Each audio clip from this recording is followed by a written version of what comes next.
This is day 106, and this is the Shenandoah camping area, which is just about a mile short of a shelter called the RPH shelter. And it was a great spot. You can see it's just grass. It's an old abandoned building, but the grass is mowed nice and flat. It's just about a mile short of that RPH shelter, which is really popular. You can get food delivered to it, which I didn't need. But I thought, especially since it's a Friday, and the trail notes said it's really popular, which to me just means loud. So I opted for this instead, and it was a great choice. You can see the one other tent. That kind of freaked me out because the person came in at a little after midnight, and I was the only one here. So it was a little bit unnerving, like who comes in at 12 o'clock. But there are people out here who like to night hike. They sleep late and then hike well into like that till midnight. So other than that, it was a great night's sleep and a great spot, nice and quiet.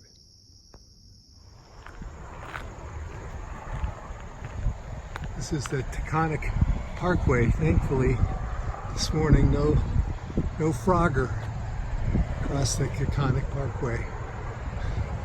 Get to go under it.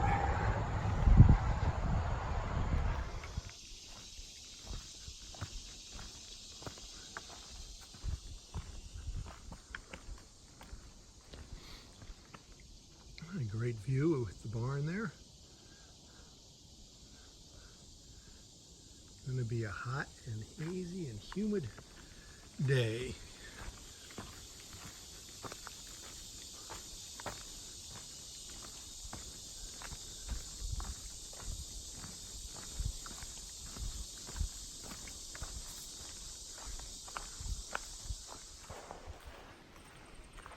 This is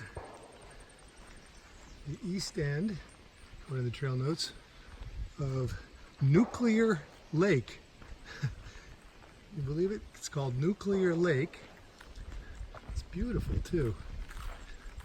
It's called Nuclear Lake because, according to the notes, a plutonium research facility operated here, and it was shut down in 1972 because there was a chemical explosion releasing some sort of dust into the air.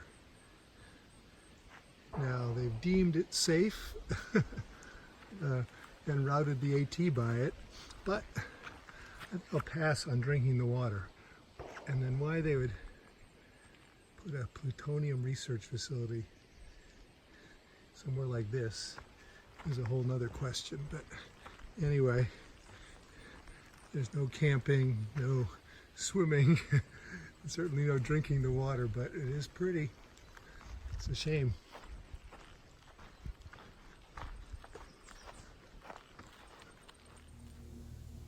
This is the Dover oak, supposedly the largest oak tree on the AT.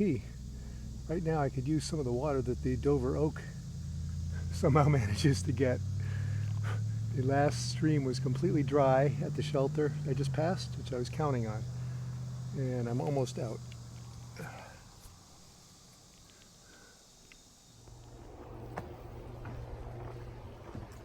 I'm hopefully nearing the end of day 106. I say that because I would have liked to have stopped a mile or two ago, somewhere near the last shelter, which supposedly had a reliable stream to get water, but it was dry, and I'm out of water essentially, so I've got to keep walking. I'm reminded, I don't remember much from literature class, but I do remember the quote. What was it? I don't know if it was from the Rime of the Ancient Mariner.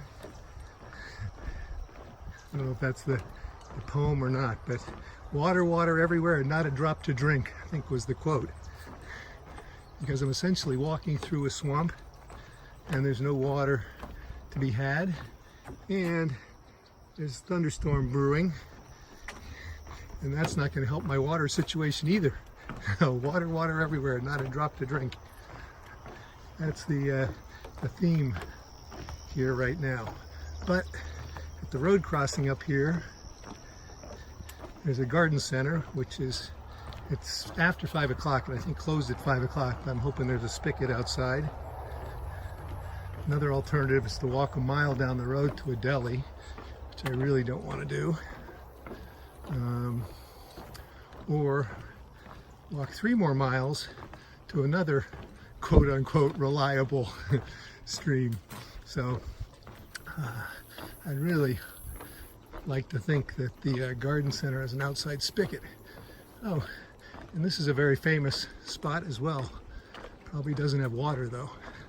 This is the famous AT, Appalachian Trail train stop for the train that goes, it actually stops here on Saturdays and Sundays, and you can take it into New York City from here. Stops here 2 days a week. Actually, today is Saturday, so at some point it stopped here,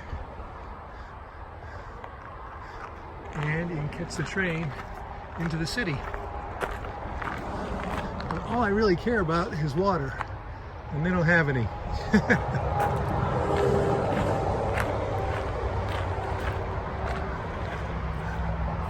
Alright, I really don't want to camp at Tony's Deli either, but seems like it would be pretty loud. Well, let's figure this out.